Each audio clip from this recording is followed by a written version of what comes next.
बापूजी महाराज 4 वाजता त्यांनी इथून निघाले तर संध्याकाळी अशी उठून राहण्याकरता ते हजर राहत होते.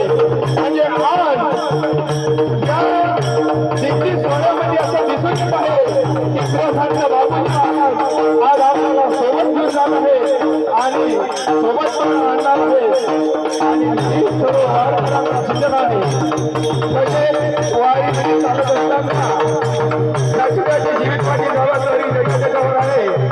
त्या दिंडीत कोणी प्रमुख असताना आपणच आपले प्रमुख आहे स्वच्छतेची भान ठेवावी आणि वाटचालीच्या मार्गाने आपला प्रवास सुद्धा हो ही श्री संत बापूजी महाराज प्रार्थना करतात.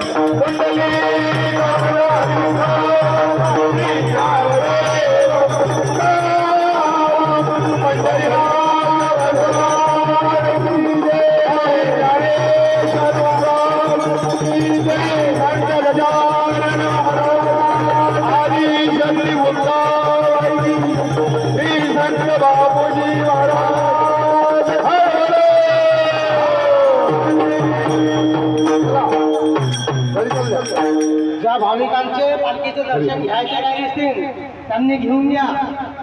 दिंडी आता प्रस्थान होत आहे. इथं आल्याबद्दल धन्यवाद. काही स्वतः हाताने मदत करायची असेल पालखी करता तर आपण करू शकता. चला हळू